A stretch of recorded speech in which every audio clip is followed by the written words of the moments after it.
હેમંતનો પહેલો વાંસ વાગશે તે ભગવાનની વિભૂતિ, તેમાં અનુભૂતિ પ્રભુની મળે તેમ વાંચ્યું.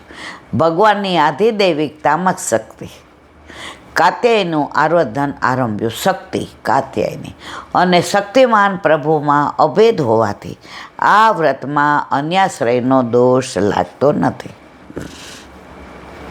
કાત્યાયની ભગવત રૂપ છે, જુદી નથી. કાયા માયાને છોડાવે, પ્રભુના બનાવે. બધા બ્રહ્મરથમાં ઉઠે, એકબીજાના ગોત્રથી બોલાવે. સાધે યમુના તટે આવે, શ્રી યમુનાજીની વાલુકામાંથી કાત્યાયની દેવીનું સ્વરૂપ બનાવે. તેની રોજ પૂજા કરે, મૌન જપથી વિનવે દેવીને.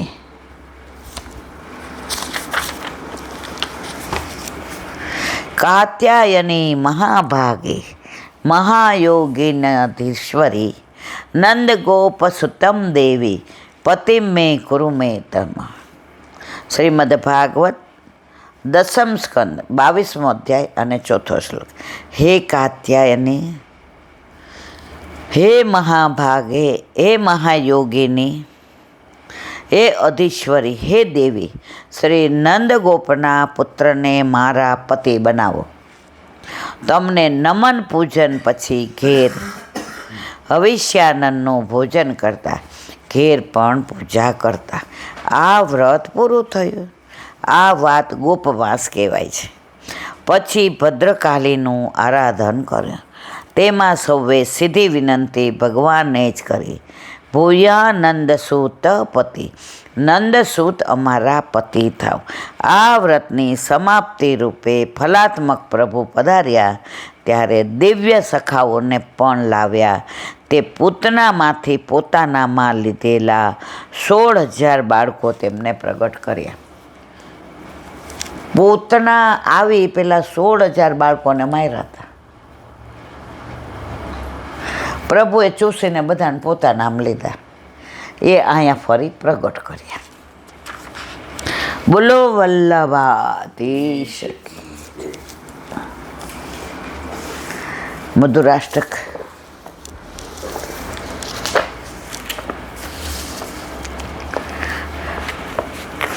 કાલે આપણે આન્યોના વ્રજવાસીના દીકરાની વહુનું વાત, ભેંસ ખોવાઈ ગઈ એની વાત કરતા હતા. આન્યોરમાં એક વ્રજવાસીના દીકરા સાથે તેનું લગ્ન થયું. કોનું? પરમસુરીનું, જે રૂક્ષ્મણીજીની સાથે રહેતા હતા. અને પ્રભુ વાતો કરતો હોય તેને એવું થાય કે મને વ્રજમાં જન્મ મળે તો પ્રભુએ એને આપ્યો. અને એના લગ્ન એક વ્રજવાસીના દીકરા સાથે થયા. તે ગુસાઈજીની સેવક બની. રોજ શ્રીનાથજીના દર્શન કરવા જતી. તેનું મન શ્રી ગોવર્ધનનાથજીમાં લાગી ગયું. વહુ પરણીને આવી ત્યાં વ્રજવાસીની ભેંસ ખોવાઈ. વ્રજવાસીઓ અંદર કહેવા લાગ્યા, વહુના પગલાં સારા નથી. વહુએ આ કાનું કાનશે. પહેલાંના જમાનામાં આવું બધું હતું. અત્યારે આવું બોલાય નહીં ને કહેવાય નહીં. આવું કાંઈ થાય એટલે શું કે વહુના પગલાં સારા નથી. પુત્રના લક્ષણ પારણામાં ને વહુના લક્ષણ બારણામાં. અત્યારે આવું બોલાય નહીં. અને કાંઈ સારું થાય એટલે કે વહુ સારા પગલાંની છે. વહુએ આ કાનું કાન સાંભળ્યું અને રડતા રડતા ગોવર્ધનનાથજીને વિનંતી કરવા લાગી, તમારા સિવાય મારું કોઈ નથી. મારે માથે કલંક ચોટ્યો છે. આ લોકોને ભેંસ મળી જશે તો એક દિવસનું માખણ આરોગાવીશ. શુદ્ધ ભાવે શ્રી ગોવર્ધનનાથજીને દંડવત કરી પ્રાર્થના કરતી. તેની વિનંતીથી ભેંસ મળી ગઈ. ભેંસ મળી એટલે વાતો થવા લાગી. વહુના પગલાં સારા, પણ વહુ મનમાં કહેતી, ભેંસ તો મારા શ્રીનાથજી બાવાના પ્રતાપે મળી. ક્યારે વહુના પગલાં સારા થઈ જાય ને ક્યારે ખરાબ થઈ જાય ખબર ન પડે. આ દ્રષ્ટાંતમાં બતાવ્યું છે કે ગમે એવું કલંક કે આળાવે, વૈષ્ણવે ઠાકોરજીનો આશ્રય છોડવો ને. कुछ तो लोग कहेंगे, लोगों का काम है कहना, छोड़ो बेकार एक ही बात है. જો ઘણા નવરા માણસો હોય ને આ જ બધી મજા આવે. આવું બધાનું બોલે એના કરતાં એટલી વાર ભગવત નામ લે તો ઉદ્ધાર થઈ જાય. પણ ગોકુળનાથજી કહે છે ને, ટીકાકારો નિયરે રાખો. નજીક રાખો ને તો તમારે દોષ ધોવાઈ જાય. મોટો બંગલો હોય 50 કરોડનો, અંદર વોશરૂમ ન હોય તો, એટલે વોશરૂમ વાળું જ રાખો, તકલીફ પડે જ નહીં.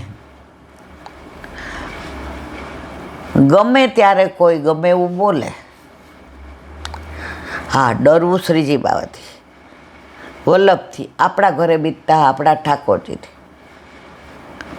ખોટું કરશો તો તમારે ને મારે ભોગવવું જ પડશે. પણ લોકો આવું કહે છે એટલે મારે આમ ન કરવું નહીં. તમે સાચું કરી રહ્યા છો. તમને તમારી જાત ઉપર વિશ્વાસ છે, તમને વલ્લભ ઉપર વિશ્વાસ છે. વ્રજમાં મને એક શાસ્ત્રીજી ન કહેવાય પણ એવા વ્રજ મને મળ્યા. મને કે આટલા બધા ઠાકોરજી પુષ્ટ કરાવે, બ્રહ્મ સંબંધ લે, એમાં તને શું મળે છે? મેં કીધું કાંઈ મેળવવા માટે હું આ નથી કરતી. હું ને મારા મિસ્ટર જાહેરમાં તો બહુ કોઈનો આગ્રહ હોય તો મહિનામાં 2-4 વાર જાઉં છું. મને એવો રસ નથી કે બધા મને બોલાવે ને મારી વાહ કરે. 99% ના પાડું, પણ પછી હવે પાટોત્સવ હોય ને ઓલા એવા રાજી હોય, એલા બેન અમારા ઠાકોરજીનું વરસ થયું, આજે મારા સાસુ કહે છે કે હા પ્રભુ કરે તો જઈએ. બાકી મહિનામાં 25 દિવસ હું મારા મિસ્ટર જ કરીએ છીએ. નારદજીએ પૂછ્યું કે પ્રભુ આપ ક્યાં હો? તો કે મારો ભક્ત જે અમારા ગુણાનુવાદ કરતો હોય ત્યાં હો. તો અમારા પ્રભુ બિરાજીને સાંભળે છે. એટલે અહીંયા અમે 3 જ હોય છે, હું, મારા ઠાકોરજી ને મારો ઘરવાળો. બધા માટે સત્સંગ કરતી નથી, પણ મારા વાલા વૈષ્ણવનો આગ્રહ છે કે તમે યુટ્યુબમાં મૂકો તો અમે સાંભળીએ. સત્સંગ મારા પ્રભુ સાંભળે છે એટલે કરું છું. મને શું મળે છે એનાથી હું કાંઈ કરતી નથી. મને કે ના ના અમે બધા રાજી છીએ તારાથી ને બેન, તો મારે તારા મોઢે સાંભળવો. અને સૌથી વિશેષ અમને આનંદ એ છે કે એડવર્ટાઇઝ નથી આવતી, એટલે મારા વાઈફને મેં કીધું કે આ બેન 1 રૂપિયો યુટ્યુબનો લેતા નથી. મને કે મારે તને એક વાત કરવી છે. મેં તો બોલો. એ કે ઘણાય તારો વિડીયો મૂકે ને એડવર્ટાઇઝ મૂકે છે, એને પૈસા મળે. મેં તો જો આજે કેટલીક જગ્યાએ ડૂચા મારવા, આજે હું વિનંતી કરું છું કે ભાઈ તમે કરશો આવો તો હું કાયદેસર કરીશ. પણ છતાં જો એ લોકો એવું કરે છે તો મારા વૈષ્ણવ છે ને મારા વાલા, અવૈષ્ણવ તો નથી કરતા ને, તો વૈષ્ણવના દોષમાં ન જ જોવા. જેવો છે એવો મારો વૈષ્ણવ. ઘણા કહેલા બેન તમારા માટે આ વ્યક્તિ આવું કહેતો, ભલે ને કે એ મારો વૈષ્ણવ છે ને, અન્ય તો નથી ને. મારો વૈષ્ણવ મને જે કહેવું હોય તે કહે. અન્ય કહેશે ત્યારે હું પહોંચી શકીશ. મારા દોષ ભલે જોવે, હું એના નહીં જોઉં. આપણને આંખમાં કણું પડ્યું હોય ને તો બીજા પાસે જ કઢાવાય. એમ જેને જે કહેવું હોય કે, બસ કહેવાવાળા મારા વૈષ્ણવ હોવા જોઈએ. એટલે મારે મારા વૈષ્ણવના દોષ આજે નહીં, કાલે નહીં, ક્યારેય નથી જોવા. અવૈષ્ણવ હોય તો હું પહોંચી વળું એટલી ઠાકોરજી મારા ઉપર કૃપા કરી છે. પણ અવૈષ્ણવ નથી. ફેસબુકમાં મૂકે કે ઇન્સ્ટામાં મૂકે કે યુટ્યુબમાં, મારો વૈષ્ણવ છે ને ભલે ને મૂકે, એને મારા પર પ્રેમ છે તો મૂકે છે ને. કોઈ મારું પાછળથી ખરાબ બોલે, મારો વૈષ્ણવ છે ને એ મારું ખરાબ બોલીને રાજી કેટલા થાય છે. ઉનકે મન કી વે જાને મેરે મને જગદીશ. આ બધો તો આનંદનો વિષય છે. બધા રસ હોય ને તો આનંદ આવે, એક રસમાં નો આનંદ આવે મારવાલા.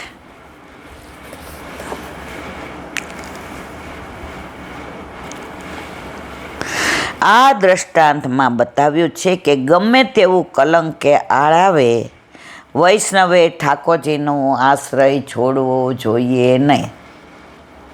ગમે તે થાય, કોઈ આડ ચડાવે, કોઈ દોષ લગાવે, કોઈ અપમાન કરે, પણ આપણે આપણા ઘરે આપણા માથે બિરાજતા આપણા ઠાકોરજીનો દ્રઢ આશ્રય ક્યારેય છોડવો જોઈએ નહીં.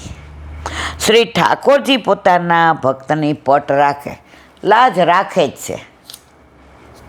આજે નરસિંહ મહેતા જેવા મર્યાદા ભક્તને મારી હુંડી સ્વીકારો મહારાજ રે સામળા ગિરધારી.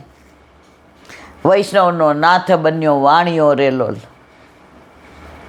હુંડી લઈ લે ને, દેવુંય ભરી આવે ને, ઘી લઈ આવી દે ને, મીરાબાઈનું ઝેરે પી જાય ને, સાપય ન કરડે ને. ભલે એ બધા મર્યાદા વૈષ્ણવ, આપણે તો પ્રભુને એવું કહીએ જ ને. પણ આવું કાંઈ થાય ત્યારે વિવળ ન બનવું. જે ગમે જગત ગુરુ દેવ જગદીશને, તે તણો ખરખરો શોક કરવો નહીં. ધીરજ ન રહે અને પ્રાર્થના કરે તો પણ એકમાત્ર શ્રીજી બાવાને જ કરવી. આપણે તો એ પણ ન કરાય. પ્યોર પુષ્ટિ માર્ગીય વૈષ્ણવ કાંઈ કરાય નહીં. માનતા પણ જીવ કરે તો દેવ દમનની કરવી. આપણામાં માનતાય નહીં, કોઈ પેલુંય નહીં. આપણા હિતમાં શું છે એ આપણા ઠાકોરજી જાણે, એટલું કોઈ ન જાણે. પછી એને કહેવાની જરૂર ખરી? આજે મારે 2 ડ્રેસમાં જોયું હોય, તમે સહેજ ફાટી ગયા તો મારે તમને કહેવું પડે કે મારે ડ્રેસ લેવા છે? તમે જાતે જ કહો આજ તારે વહેલી પરવાર છે, ચાલ આ ડ્રેસ લઈ આવીએ. મારા બાપાને કહેવું પડે? તમને કહું એનો મતલબ એમ કે તમને ખબર પડતી નથી. લૌકિકમાંય નથી કહેતા તો અલૌકિક કહેવાની જરૂર જ નથી. આપણે શું જોઈએ છીએ ને આપણા માટે શું યોગ્ય છે એ આપણા ઠાકોરજી કરવાના જ છે. એમાં કોઈ શંકાને સ્થાન નથી. આસરો એક શ્રી વલ્લભાદિ, વલ્લભ થકી પડે સર્વ સેલો. વલ્લભને શરણે જઈએ રહીએ આનંદમાં. દ્રઢઈન ચરણન કેરો ભરોસો દ્રઢઈન. આસરો એક શ્રી વલ્લભાદિશ.